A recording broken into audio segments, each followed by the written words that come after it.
ಅಂಧ ಮಹಿಳೆಯರ T20 champion ಕಾವ್ಯಾರವರಿಗೆ taluk ಆಡಳಿತದಿಂದ ಸನ್ಮಾನ. ಟಿ20 ಅಂಧರ ವಿಶ್ವಕಪ್ನಲ್ಲಿ ಮೊದಲ ಬಾರಿಗೆ ಮಹಿಳಾ ತಂಡವಾಗಿ ಭಾರತಕ್ಕೆ ಕೀರ್ತಿ ತಂದ ತಂಡದಲ್ಲಿ ರಿಪ್ಪನ್ಪೇಟೆಯ ಕಾವ್ಯಾರವರು ಭಾಗಿಯಾಗಿದ್ದರು.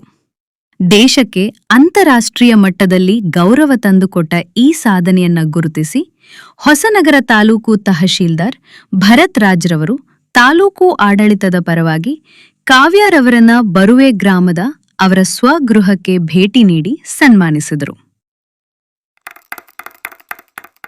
ಗ್ರಾಮದ ಕುಮಾರಿ ಕಾವ್ಯ ಅವರು ನಮ್ಮ ಅಂತಾರಾಷ್ಟ್ರೀಯ ಮಟ್ಟದಲ್ಲಿ ಕ್ರೀಡೆಯಲ್ಲಿ ಅಂಧರ ಕ್ರಿಕೆಟ್ನಲ್ಲಿ ಗೆದ್ದಿರ್ತಕ್ಕಂಥ ಭಾರತ ತಂಡದ ಒಬ್ಬರು ಸದಸ್ಯರಾಗಿದ್ದರು.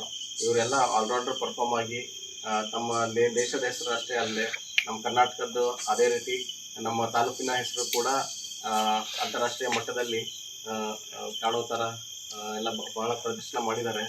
ಅದೇ ರೀತಿ ಅವರು ತಂದೆ ತಾಯಿಯವ್ರಿಗೂ ಒಳ್ಳೆ ಕೀರ್ತಿ ತಂದಿದ್ದಾರೆ. ಇವರು ಮುಂದೆ ಇದೇ ರೀತಿ ತಮ್ಮ ಪ್ರೊಫೆಷನಲ್ ಕರಿಯರಲ್ಲಿ ಮುಂದೆ ಒಳ್ಳೆ ಸಾಧನೆ ಮಾಡಲಿ ಅಂತೇಳಿ ಅವ್ರನ್ನ ಅಭಿನಂದಿಸ್ತೇನೆ. ಹಾಗೆ ಅದೇ ರೀತಿ ಅವ್ರಿಗೆ ಶುಭ ಹಾರೈಸ್ತೇನೆ. ಧನ್ಯವಾದ.